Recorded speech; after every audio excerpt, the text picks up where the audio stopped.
one. It's actually got a 66.6% chance of losing.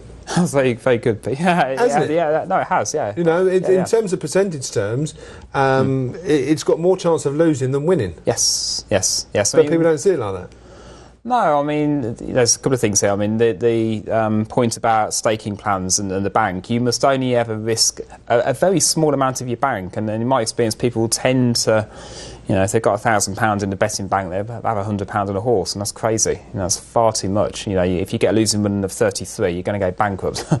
But in terms of 2-to-1 shots, they're a 2-to-1 shot. Yes, absolutely right. They've got less chance of winning, so you've got to have.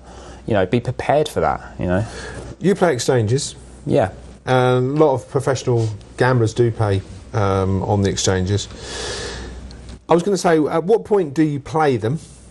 And secondly, when a horse drifts, which they do, and I had a little place put at Wolverhampton on Monday. In the last race, I saw it drift out to 10-1, and I straight away knew that last leg, even though I had it for 50p, the last leg, that horse was not going to place based on the fact it drifted out to 10-1, and it was one of the favourites in the paper. What was the profile? Was it maiden or? It won a seller. It won a seller. And it was zapped up in distance. Okay. But what I'm saying, I think there's two different questions here. One, at what point of the day do you play the exchanges? And secondly, when they do drift on the exchange, do you cover it with something else, or do you just leave it? Okay, two things. And exchanges, if you don't have an exchange account, I don't know why not, because you do need to get the value, and the exchange offers you in some scenarios a value. There's another question here which we'll come on to about that. But your second question, if a horse drifts, you can't get into that level. You can't be sitting there thinking, oh, it's drifting, I'm going to close my bet or back something else, or sit and think what to do and make a rush decision. Equally, if you back one that's backed in from 20s to even money and you think it's going to stonk home, you don't put any more on it. You've got to be disciplined. There is a point whereby you watch the exchanges and you see a horse drift out alarmingly before the start of the race. The bookmakers don't always react to the change in the markets, but you're seeing that and you are thinking to yourself, this horse is not going to be placed. And I would say a rule of thumb that the horses that drift are less likely to win than the horses that have been backed in. If you're talking about a horse that's 7-1, 2-year-olds, say for example, I'll give you an example. Just before the offer, a horse moves from 7-1 to 5-2. On the other hand, 5-2 out of 7-1, 9 times out of 10, the 7-1 into 5-2 is going to win. The one that drifts is going to be nowhere. I will say 9 times out of 10, but I'll take the point, yes. Yeah. But it depends on the race. If you're talking about, maiden races, 2-year-old races, where you've got animals where you're guessing a little bit, and the market does that, then you are going to maybe struggle if your horse has drifted. But by then you have to think, well, what's my strategy to get out? And you can't really. You're better off running with it. But do you accept when a horse drifts? That's it. No. You still think that? Yeah. No, because another question, but I like all-age handicaps, so that's what I like. So, they're horses that have typically had a lot of racing, the forms in the book, and if they drift, then it's not so serious as if you're looking at sort of an unraced 2-year-old and it's gone from 7s to 20s, then you probably are in trouble. But no, absolutely not. You can't, again, just a discipline thing, you can't have a bet at a price you think is good value and then sit there worrying about whether it's drifted in and out and start playing about with it. Just leave it. Most important ingredient for you is value. Explain to people at home value. I love the word value because I always get slated when I mention value by some people. You might get slated again on the little YouTube comments underneath.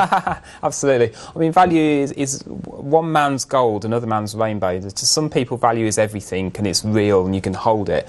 And to some people, value is an abstract concept that it doesn't mean anything. And, a lot of people say to me, you've given a good value loser there. I back the winner.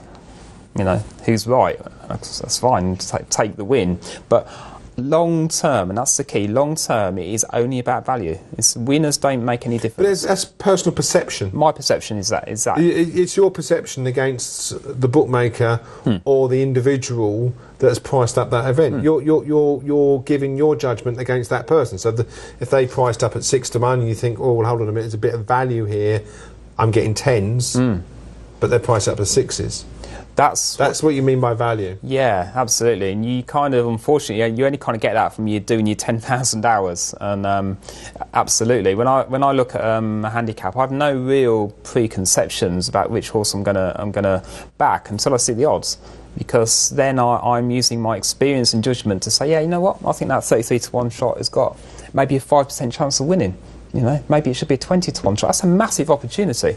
If I'm right, that's a massive opportunity. Now, on the exchanges, a 33 to 1 shot might be 60 or 65, you know. It is a concept that people struggle to get hold of, but, you know, it's no different to anything. If you're buying things in a shop, we all walk into shops, we look at what's on sale, you know, we take a view on what's good value. We all do it all the time. It's no different with racing. You've got to look at the offers, you know, the odds on offer from the bookmakers, and you take a view on what's value. And that's number one concept really. So would you do your own tissue on a race? And what I mean by tissue is basically just pricing up the event yourself, and then presumably you look at the other markets on that are being offered.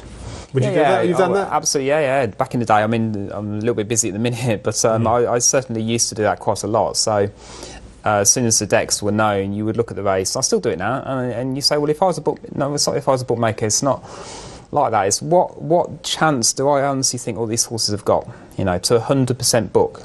It doesn't mean I would lay them at the prices, but, you know, if I look at a horse and think, you know what, I just think he's got a dodgy temperament, I don't think this race is right for him, I'm going to stick him at a big price, and I'm going to look at something else. And then, as simple as that, you look at your prices compared with the prices on offer, and you can take a view on value. And tissue pricing is, I think, becoming a bit more popular. You know, there's been quite a bit of, I've seen some internet interest in tissue pricing, and then at the end of the day, that's kind of what, you know, our bookmakers do, the odds compilers. They're doing exactly the same thing.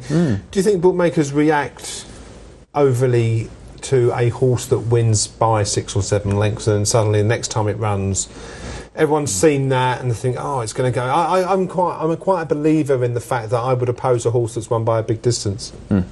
Personally, I don't know. That's absolutely right. I mean, the problem is people jump on what they've seen. So yeah, you know, a horse wins a race with apparent ease, and everyone says, "Oh, we'll get on him next time," and that's fine. You might win, but the clever punter is looking at what's going to, you know, maybe isn't so obvious. And I always say, and this is a phrase that I sort of hold dear, if it's obvious to you, it's obvious to everyone, you know?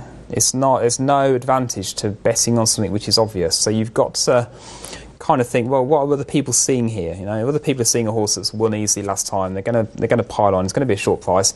Is that a good idea for me to jump on the bandwagon? And probably it isn't.